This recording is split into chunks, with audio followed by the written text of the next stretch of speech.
আমার ভাই কামারে গুলি গেল বাহিরে বৈষম্যের সন্ত্রাসীরা হুঁশিয়ার সাবধান ছাত্রলীগের সন্ত্রাসীরা হুঁশিয়ার সাবধান বৈষম্যের সন্ত্রাসীরা হুঁশিয়ার সাবধান। আমরা পারভেজ হত্যার বিচার চাই।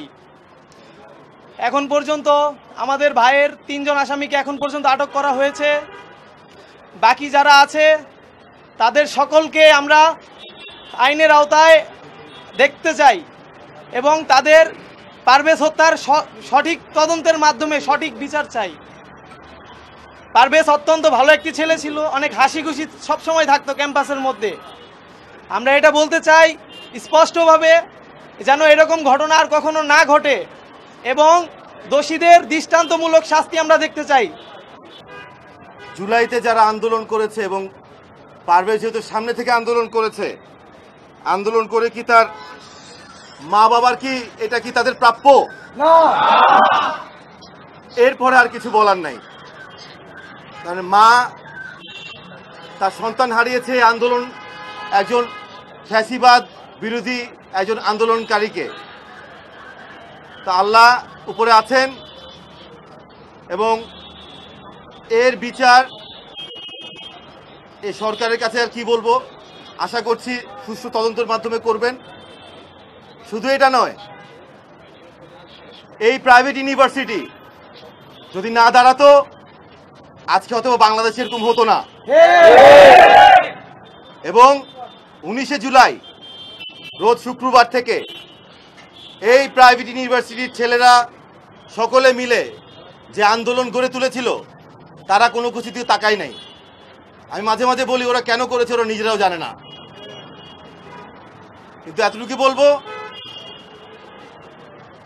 পারভেজের মতো যেন আর কারো কোনো কিছু না হয়।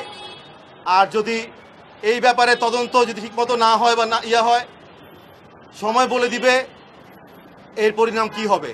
এর বাইরে আর কিছু যায়। এই ঘটনার স্থলে সে সর্বোচ্চ 10 থেকে 15 মিনিটের মধ্যেই ইন্তেকাল গ্রহণ করে। সে আর আমাদের মাঝে নেই।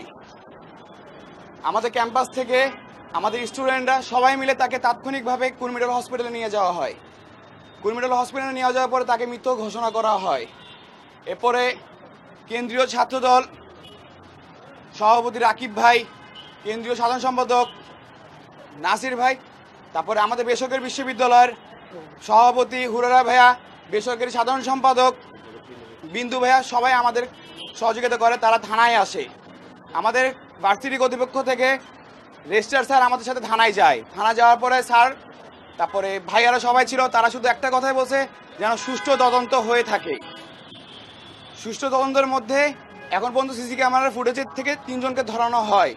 3 জন আসামি এখনও আমাদের থানার মধ্যে আছে, তাদেরকে জিজ্ঞাসাবাদ করতেছে। আমি শুধু এটুকুই আপনাদের কাছে বলবো, আমাদের একটা ছোট ভাই চলে গেছে, এরকম আরও অনেক ছোট ভাই চলে যাবে সন্ত্রাসীর হাতে। কোন সন্ত্রাসী এগুলো করেছে আমি শুধু জোর দাবি জানাবো তাদের যেন আয়ত্ত নিয়ে আসা হয়, তাদেরকে যেন উচ্চ শাস্তি দেওয়া হয়, কারণ আর যেন কোনো মায়ের কোল যেন ফাঁকা না হয়।